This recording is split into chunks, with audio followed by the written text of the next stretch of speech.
notice on the back is the referee, and so they need a coat cup for a tee to kick the football on, and at some point it's going to get torn up, and so the attacking team would try to kick a field goal, and so then these two guys would do this, the other guy would determine to do this big, and then if it didn't, or they would grab the ball, and then these three guys try to tackle the guy with the ball. And then they would switch sides, and the other two would be the goalposts. And I just thought, they're not waiting until they get into junior high or high school. These guys are being conditioned to be thinking about this. I say this kindly, but it's true. When's the last time we've been talking to our teenagers about the possibility of becoming elders? So as we moved to Australia, there weren't any elderships in the church at all. And I would be in 4 or 5 different camps or retreats in a year. And one of the things I always try to say, especially to the girls, if you marry a guy who has the qualifications to be an elder, you're going to have a spiritual marriage. And so rather than waiting until they get to be 40 or 50 or 60 to say, oh, let's do this, then we were saying, okay, before we get married, stop and think about this. Would she make a good elder's wife? Would he possibly be someone to be considered for an elder? And we kind of developed that, what term you want to use? Tradition, opportunity, expectation is a good word, in people even before they're younger. So here's just some different thoughts. Central idea. God entrusts, and again, shepherds, elders, bishops, with the stewardship of the souls of their flock. And that verse in Hebrews is very haunting, for they will answer, they look after your souls, they will answer for that. And one of the terms, in addition to elder, presbyter, bishop, overseer, pastor, shepherd, is a bishop is a steward. And in first century society, stewards were very common, especially people who were slaves. But basically, a steward was someone who looked after something else well, they looked after the property of something that they didn't own, but they looked after on behalf of someone else. We had a man that worked with us on our farm who had been in World War I and had lost a lot of hearing because of like the cannons and the guns he was around. But he worked with my dad. And Dad never once kept time on it. Did my Herschel was there working 8 hours, and Dad would write the check out. But anytime we were gone, Herschel would tell Lola, I need to go check on my cows. Oh, Marshall's gone, I need to go check on my kids, which was us. And then it's wonderful to have a guy who's working for you, but he's thinking about, he treats it as if it's his own. But my dad was actually the owner. And again, there's that term, as stewards, one who is entrusted with management in connection with transcendent matters.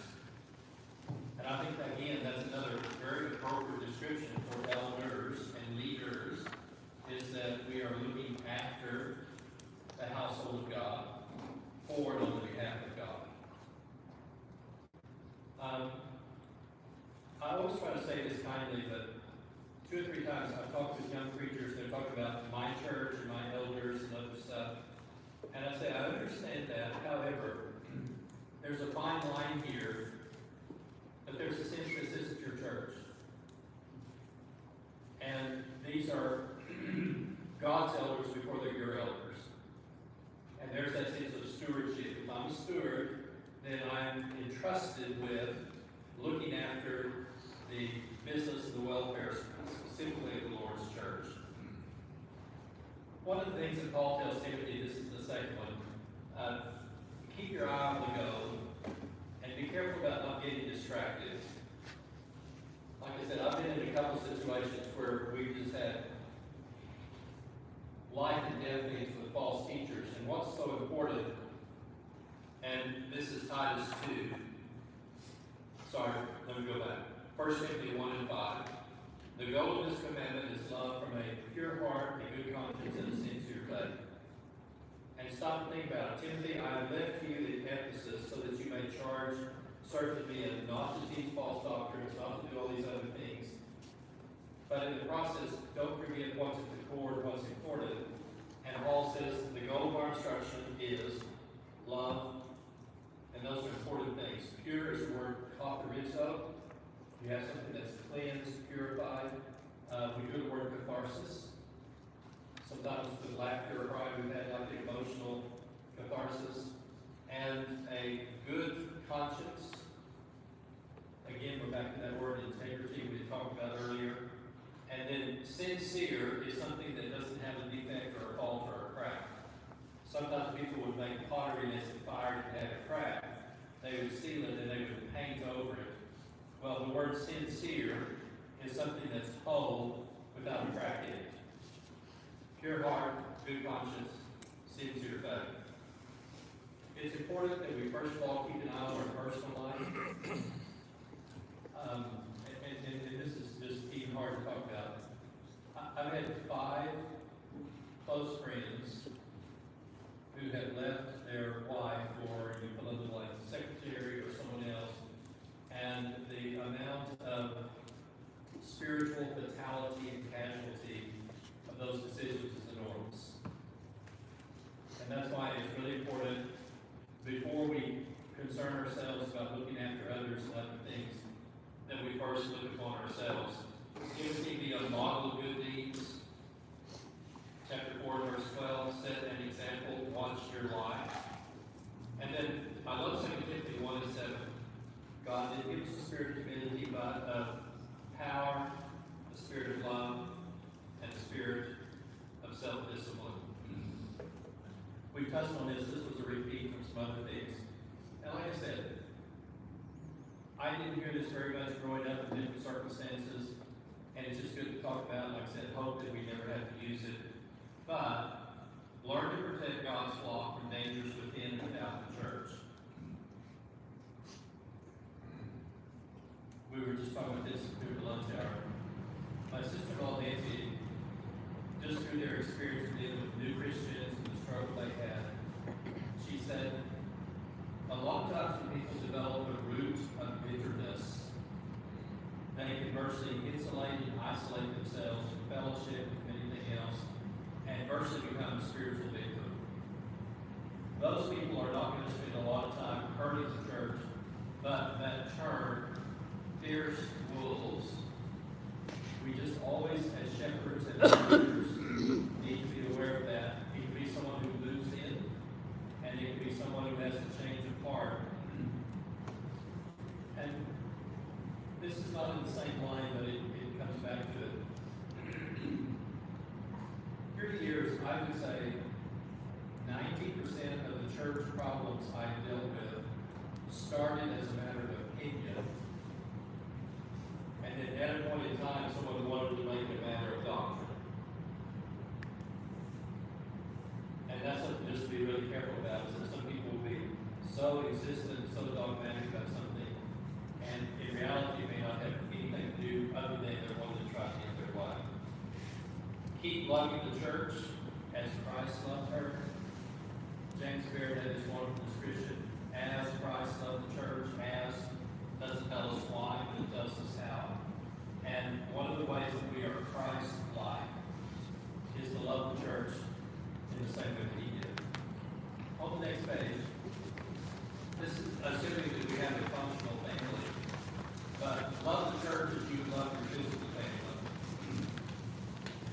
And I think about this: do not rebuke an older man harshly, exhorting his or your father, younger men as brothers, older women as mothers, younger women as sisters, with absolute purity. And it's wonderful when we can be a part of a church family that functions very much like our physical family. The majority of people that we worked with in Australia didn't have any relatives at all who were Christians. Most of them didn't have any relatives that believed in God. And so a lot of times they were ostracized, they were made fun of, ridiculed. And over again, I've heard people say, now that I've become a Christian, the church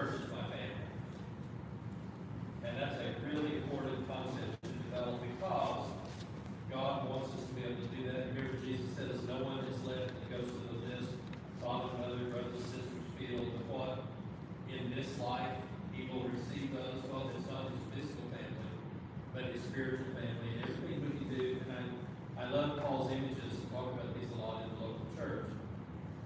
The brother and sister aspect, the children of God, the heirs, the joint heirs, and as much of the family concept as we can develop is really, really helpful. Number 7, learn the joy of serving.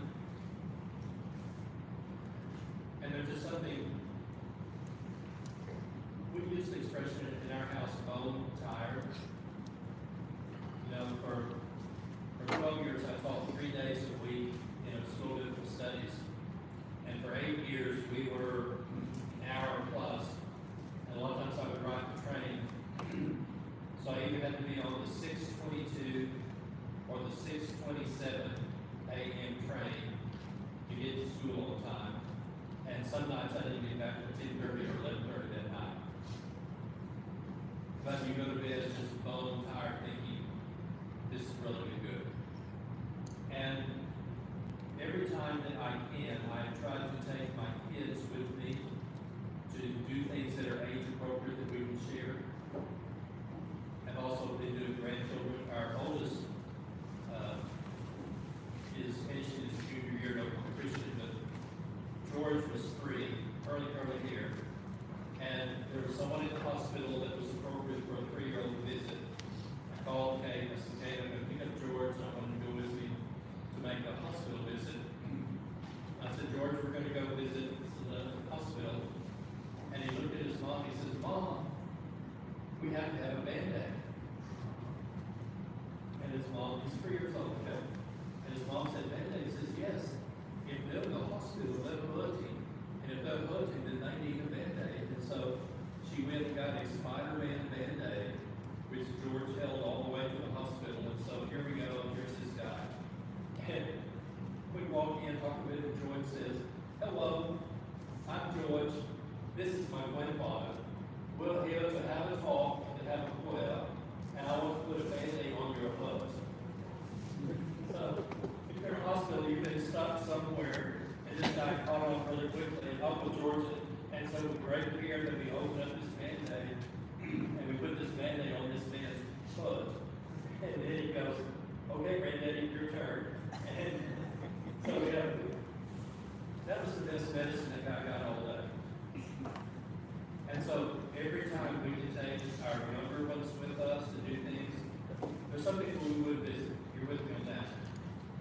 One of the visits we made was to Ed Archer, and Ed is a wonderful, wonderful man and deacon in the church. We walk in, and again, here's this 4-year-old, currently located, and Ed's been struggling, but it's not quite ICU, it's one of those serious wards. He walks in and he says, hello, George, how are you doing? This is the guy in the hospital bed. We visited a little while, the doctor told Sue, Ed's doing a lot better, you go home and have a shower, whatever. And while she was gone, he died. So when I talked to Sue, she said, the last words I ever heard my husband say was, hello, George. And so everything we can do to share the joy of service, this is an entire set of lessons, but let me just do it quickly and visually, and you can think about this. Quail hunters, you might go quail hunting, pheasant hunting. What's the challenge of learning to be a quail hunter if there's 10 birds? You pick one. I struggle with it. My brothers did. I sometimes get 2, sometimes 3, and I do the committee and just encourage them to keep flying. I end up not bringing it down. I tend to think with my kids, and I said with my grandkids, from 1 to 6, I am trying to win their hearts for God. No apologies. Think about this. A teenager that has a bad attitude influences every part of their life. So why don't we start working on heart and attitude from 1 to 6? The first and greatest commandment is love the Lord your God with all your heart. And I maintain if we don't win a child's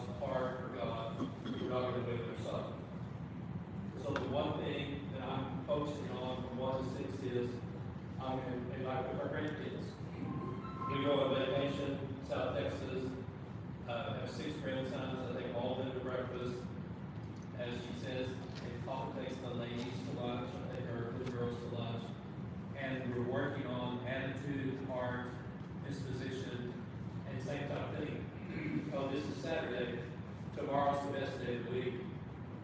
7 to 12, and things that they're involved in, their thinking, their processing, how they're looking at things, how they describe things. 13 to 18, and things that we can do. And so with our kids and grandkids, I'm very specific and very focused. I'm trying to work on one individual thing, knowing if you do one thing well, the others will kind of fall into place. Well, every time I can take a child or a grandchild with me to feed somebody, to make a visit, to do something, I want to do that to teach them the joy of service. One of our coworkers at Charlottetown has been severely ill. In fact, he was in ICU for 5 weeks and still struggling some. And he told me, he said, and this is our middle child, our adult daughter. He said, he said about 3 or 4 times, Heather came by, and he said she was the one person that would read scripture to me, that if I couldn't talk, she would have a prayer with me. How are you doing? And he said it was amazing how encouraging her visits were, and she's in her 40s now, but she's been going on visits with me since she was 4. So everything we can do to help people learn the joy of service, including ourselves, is really, really important. This statement about the dotted line, I feel really convicted about this. Do you remember I said earlier, our job is not to keep people happy in the church, and especially if we're dealing with the chronically anxious. And I don't say this either sarcastically or hard, but if God is happy with what I'm doing, that has to be more important than what the people around me think that I'm doing. And this is the way that I said it. If God or Christ is my master, if he is pleased with what I'm doing, it doesn't really matter what the peanut gallery thinks. Our commitment is to serve God and not to be men pleasers. The first guy I worked with had a wonderful bedside manner. Arthur Judd was a great local worker. He was a little bit older, but you remember when the Beehive ladies' hair things were in, they were doing all their up to this. There was a lady in the congregation that was a very attractive lady, but she did that Beehive type thing. And anyway, I shouldn't say anything derogatory about it, but if you're a certain generation, you know what I'm talking about. Well, the preacher was talking to her one day, and he just basically said, "Why does an attractive woman like you wear your hair like that?" And she says, "Oh, my John likes it that way." He said, "Good." Her point of view was, I'm not here to impress the neighborhood, I'm not here to run a style show. Oh, this is what my husband likes. That's why I'm going to wear it that way. Well, in the same way, without being callous about it, there are sometimes things that we need to do because it's the right thing to do, that even may sometimes get criticized, but if God is happy with what we're doing, then that's what's really, really important, and we need to focus on that. I'm using this in a couple places, but I want to do it here. I'm reading a short book on the book of Revelation, and this will come up later, but I just want to touch on it right here. And this guy's taught Revelation for over 40 years. Publisher said 80 pages. I love those books. He's got a few pages for this. And I'm reading along, and he says, have you ever read the Psalm 23 in the book of Revelation? Let me rephrase that. Have you ever read the 23rd Psalm in the book of Revelation? And I'm just thinking, okay, I'm a little confused. When you read the latter part of Revelation 7, then you have this sense where God's going to wipe away all tears from their eyes. Never will they hunger, never will they thirst, the sun will not beat down on them. The Lamb at the center of the throne will be their shepherd. He will lead them to springs of living waters, and God will wipe away all tears from their eyes. That's an amazing statement, and it echoes very much Psalm 23. For Christians, this is actually my favorite passage to read in Great Psalm. That the good shepherd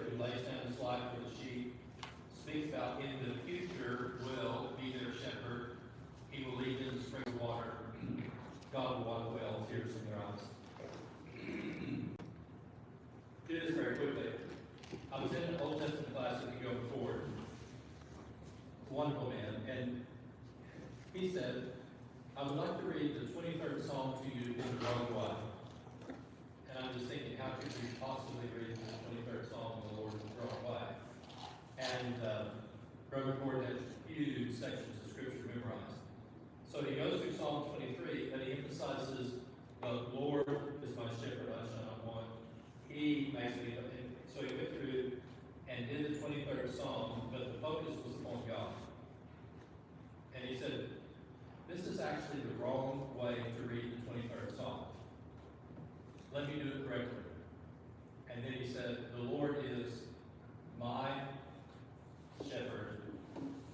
I shall not want. He makes me lie down in green pastures. He leads me beside the still waters. He restores my soul. He leads me in the path of righteousness for his name's sake. Even though I walk through the valley of the shadow of death, I will fear no evil, for thou art with me. Thy rod and thy staff, they comfort me.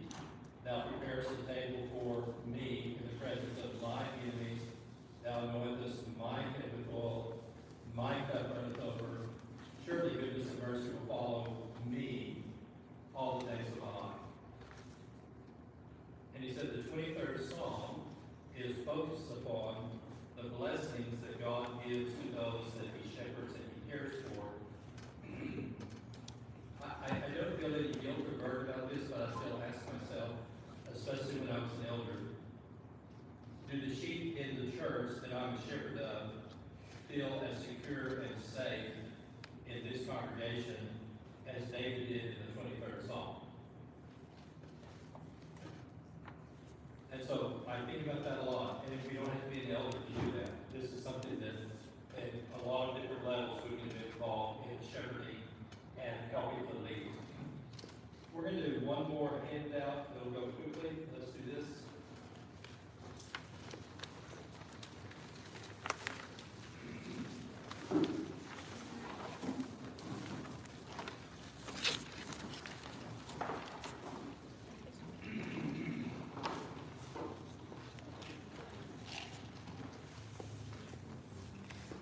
And thinking of prospective leaders, and like I said, I brought just a broad collection of those. Two books outside of Scripture just been really helpful. I didn't do the other one. I forgot to pick it up. But there's a book on spirituality by Gordon MacDonald. It's called Ordering Your Private World. And outside of Scripture, we probably read that more than just first any book on spirituality. And it's a very simple thesis. If my inner life isn't in order, then my outer life is not going to be in order. So just in terms of spirituality, Gordon MacDonald, Ordering Your Private World. I'm going to do just a couple of suggestions from Robert Clinton's book, The Making of the Leader. This is actually the first edition, and if you look at the top of the page, this is the one done in 1988. They do a revised next edition in 2012. I still primarily work from the first one because I've probably read through this 12 times. He was an engineer by training, and you think engineer kind of two of my elders at Eastside are engineers. Do you know how you can tell an extroverted engineer from an introverted engineer? The extroverted engineer looks at your shoes while he's talking rather than his shoes. These guys are great processors. They're great at correlating and doing things. So having been trained as an engineer, then he spends the rest of his life studying on leadership. And there's virtually an entire book at the back on appendix, definitions, glossary. This is not just an easy read. But in terms of prospective leaders, I want to just kind of work through this and give you a couple of suggestions as we go through. Here's the first one. And this is where we started today. Few leaders finish well. And that just kind of haunted me for a long time. Less than 30% of leaders in the Bible finish well. difficult. There are various challenges to it. But God's enabling presence is an essential ingredient for a successful leader. And I don't have a Pentecostal bone in my body, okay, so don't go there. But I'm convinced of this. The same God that worked in the life of Abraham, David, Moses, Daniel, is still working in our lives today. No, he doesn't speak to us miraculously, but I was preaching this on the break. I often tell people I learn more about God's work in my life from the rear view mirror than I do from the windshield. I can look back and see things that happened that I wasn't aware of at the time. Oh, God helped bring that together. Unlike my brother, who's a lot more social than I am, I unsuccessfully tried to talk to Sheila Dodson 5 times the first semester we were going home Christian. And I was so smitten I couldn't get anything to come out of my mouth when I got that close to her. Just wouldn't happen. She probably thought I was dead with you because I just didn't happen. We're in Bible class 12th of January. I'm going to ask her out. Anyway, we started dating. And I don't know, 6 weeks or so, I just said, everything's okay, but we need to have a chat about something. I said, this isn't fair to just kind of not talk about this, but I said, in the back of my mind, I thought about going to work at the church in Australia someday. She says, well, if we, which is nice when you're dating someone, the word we is used, if we decide to do that, that would be fine, because when I was 12 years old, I told my mother I'd like to go work at the church in Australia someday. 1,800 students on campus, and what are the chances that accidentally you finally get the nerve to ask this girl out and something you've been thinking about and planning on doing? She has been talking to her mother about doing since she was 12 years old. Do you want to call that an accident? And see, over and over, as we look back in our lives, we will see situations where God was working. This guy is driving by the church building without attending, and she keeps saying, what? Well, stop going to church sometime, right? Something like that. And what did she say?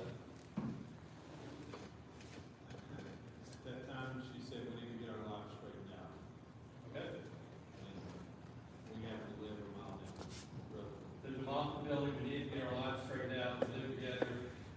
I'll be ballpark, they started attending September, August, September, 2018.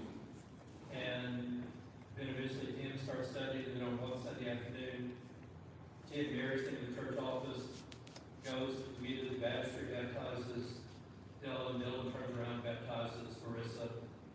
Everybody's really excited. November-ish or so, and in February they said, oh, we made so many changes in our lives, we're thinking about going to Fairbound. No, we really ought to get our lives in order and start. It's where all this started.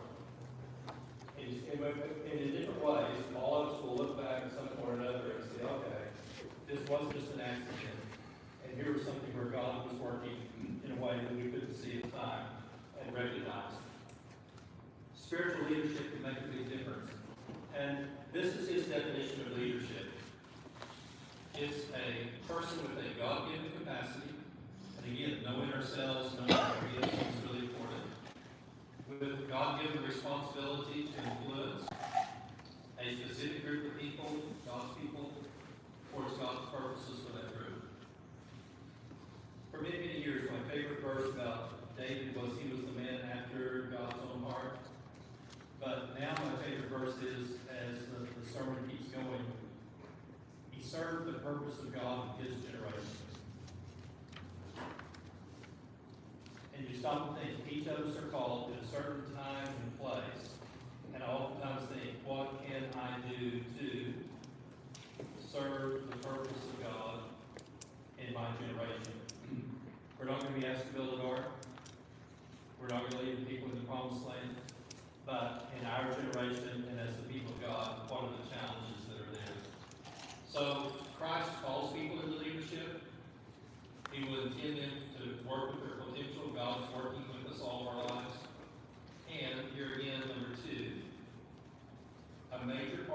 leaders is helping train the next generation. And let me say this kind of, there's no criticism here at all. I so appreciate being able to come today, but here's my question I ask myself is, when a congregation makes an annual budget, what percentage of most congregations' budget is devoted to developing leadership in the coming generations as a part of our church budget?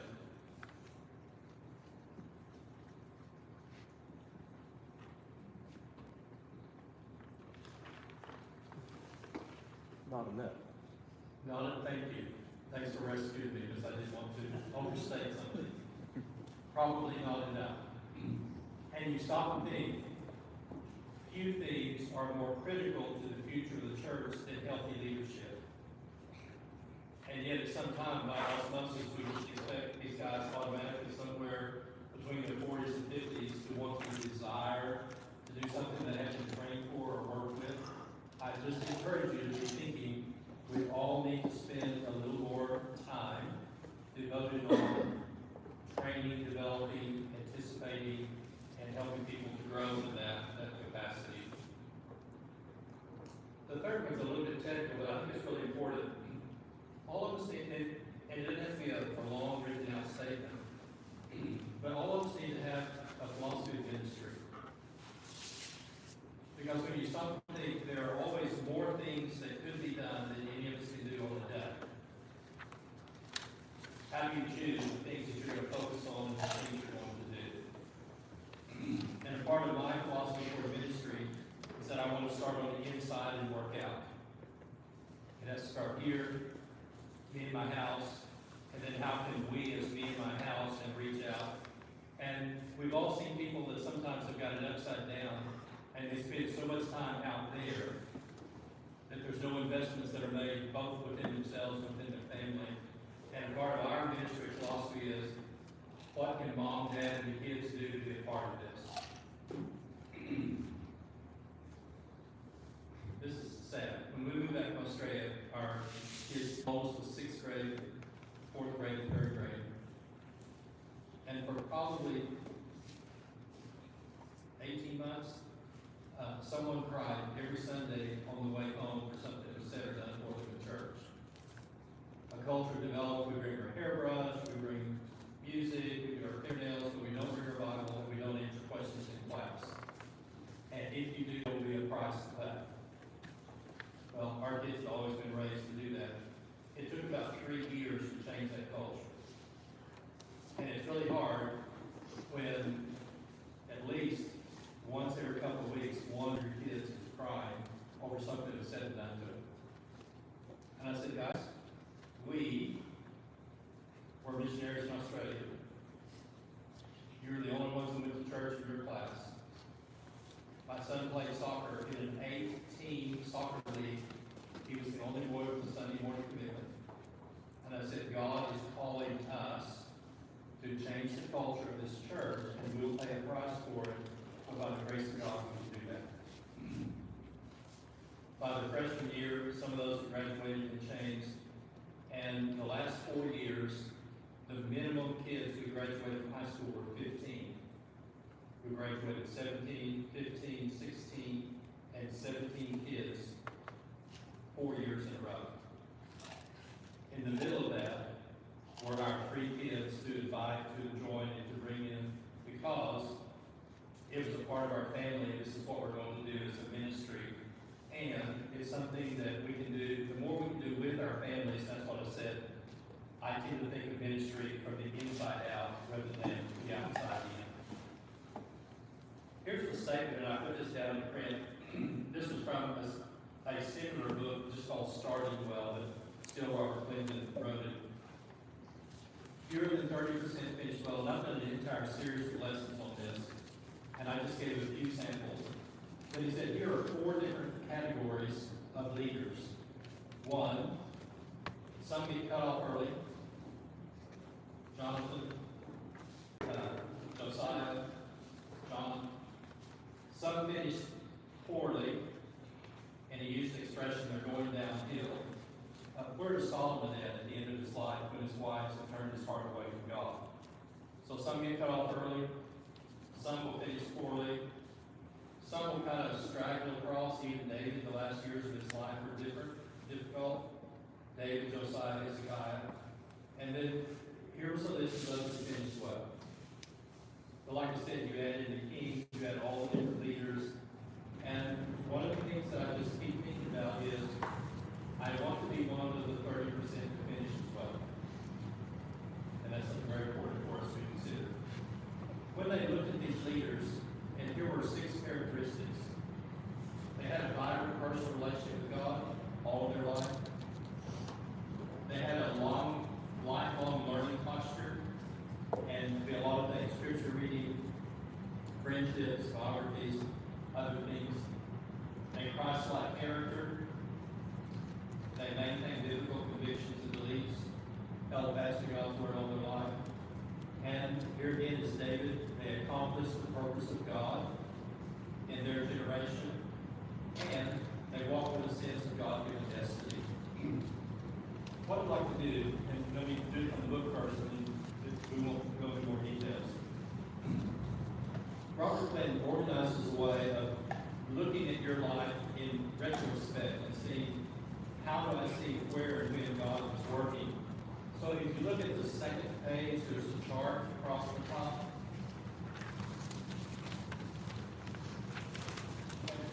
It was a chart with color across the top. And details are here in the book. When we've done leadership development classes in foundations that I've been, one of the things we've done is that every person has done this, and then we have one night where each person just kind of goes through and reflects on these things. And these are the different categories that he looked at in terms of, we're back to KISS, know yourself. Number 1, solid foundations. What was God doing in the first 20 years of your life to shape you into the person you are now that you weren't aware of being? And they can be really positive things, they can be negative things. Like I said, overall, I had a wonderful, wonderful church family experience. My mom wasn't well, and she's accused me of being on drugs. Was a shaping part of solid foundations. And God can sometimes even use difficult and negative things to shape us in a positive way. And so we would just say, look back in your life. It might be a Bible class teacher, it might be a friend, it might be church. What are things in your past where God was shaping you to be the person that you are now that you weren't aware of at the time? Okay? Then there are 3 phases that he looks at that are similar but a little bit different. 1, inner life growth. Remember when Paul says, when I was a child, I spoke like a child, I thought like a child. When I became a man, I gave up childish things. A part of it is just looking and saying, what are areas that God has helped me to grow and to develop? And then looking back, here are things that God was doing in my inner life that were of significance. Phase 3 is ministry maturity. And we're not talking about preachers. We're talking about our own service, things that God has called us to do. Sometimes open doors. We have a family at Eastside that are just wonderful, wonderful. They have small kids. They were going to church camp out at Larry Creek, out toward Weatherford, and the director stood up one year and he said, I won't be able to do this again, but I really think John would be a great camp director next year. And he had to talk to John started as a heart attack. Camp director. Well, they have grown into that, and God opened this door, and they're a blessing to a whole group of people, but it wasn't because he was smart enough and said, oh, I'll do that. And so what are we doing in terms of ministry maturity to grow into those areas? And then the next one is life maturity. This again is a process that you can see God's working with the leader all the times of our lives. And I didn't think of each of these 3 as separate, but at some point there's convergence. And the person that you are today is the convergence of your solid foundations, your inner life growth, ministry maturity, life maturity, and at some point those things come together. And then he's not pessimistic, but he said, because it's less than 30%, at some point there's either like an afterglow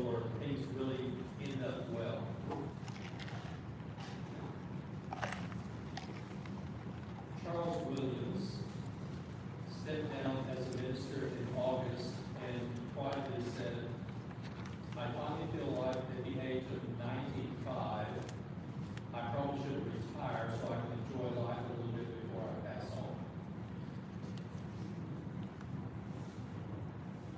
Until 95, he is the treasurer for probably a $1.5 million budget.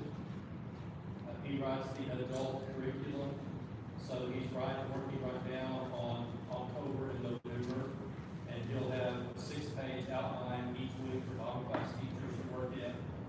And he is one of our summer series speakers this year, headed toward 96. There's a real sense of afterglow with Charles Williams, but it's the product of a long succession of working God, living and doing the right things, and helping with that. So, if you're interested in something like this, like I said, there's an updated version. I use this because I've worked through it maybe 12 times, either as an individual or as a small class.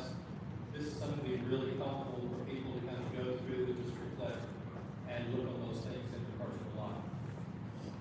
I have one more personal thing, then we'll take a break and we'll do a few questions and we'll be done today. I've always enjoyed listening to older preachers, and at some point it is harder to do. But 2 examples come to mind. One was that when we were partying in Memphis, Deputy West was our senior teacher, and Todd, he was archaic because he was 72 years old.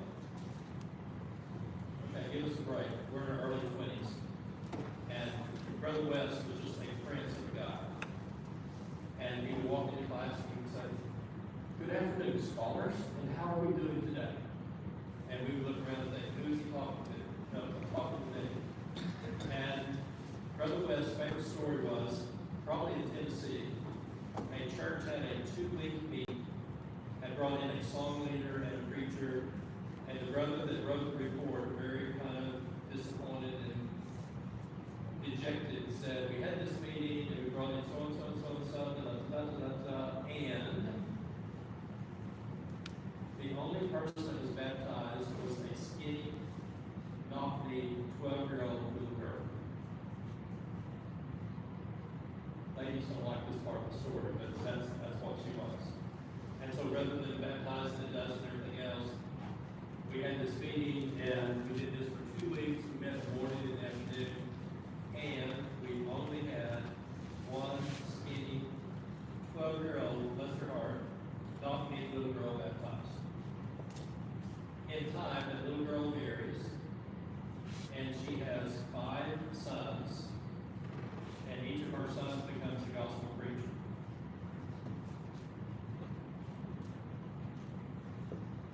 So what for some people was a failure of a meeting, looking through the rear-view mirror 50 years later, that may have been the best meeting that they had.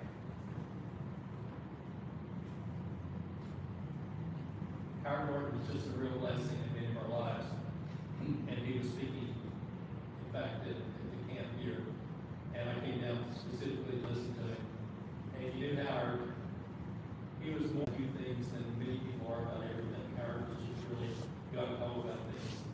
And he was just going strong one day, and he just kind of stopped, and he said, "Fellas," he said, "I'm confident, you know, Howard, I'm confident that in this life,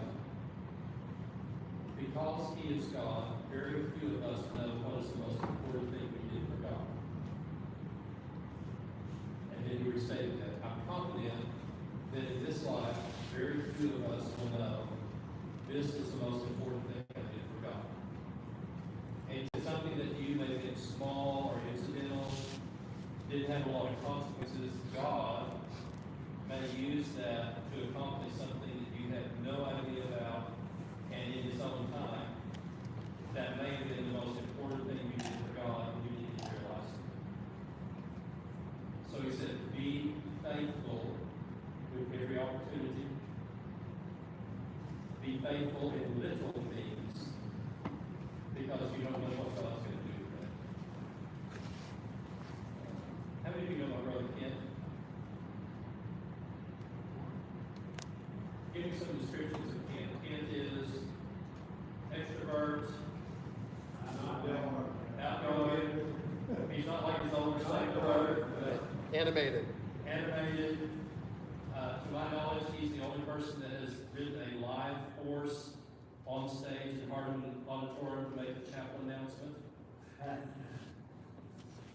The drummer teacher is having cardiac concurrent, which you hear clomp, clomp, clomp. And here's my brother on Start, Stumble, and Fall on the stage, he's wired, making the chapel announcement. He looks back every so often. Anyway, Kent gave a talk one day in chapel about making the best of a bad situation. And he looked at several examples, and then like Job's making the best of a bad situation. And one of the examples, this is pretty sad. He said, this lady had one of her neighbors, the neighbor came to her husband and said, we don't know how to tell you this, but the milkman is stopping at your house and spending a little bit of time with your wife on the delivery. And the husband said, yeah, I'm aware of that. But you know, we have all the ice cream and milk and butter that we've ever had, so I'm just making the best of a bad situation. So we did a couple other examples, and the dean called him in and said, Ken, we need to check our illustrations before we give them in the future. 3 years ago, Scooch comes up to him and he says, Ken, you won't recognize me, but I was on the track team. My life was a wreck. I didn't know if I was going to get through school. Everything was wrong. And I sit there and listen to that talk on making the best of a bad situation. And I just thought, how much worse is this going to get? So he said, I went to Coach Vaughn, got to talking with him, studied with him. I was still a bit of a wreck, but I got my life together, was baptized, I married a Christian. Today we brought our daughter to Oklahoma Christian because she's going to be teaching in the nursing program. Because when my life was a wreck, I heard a chapel talk entitled, Making the Best of a Bad Situation. I promise you the dean of students didn't see that one coming. Do you see what I'm saying? Because God is God, we should just do the best we can, work hard, sleep good at night, get the very best we can, but realize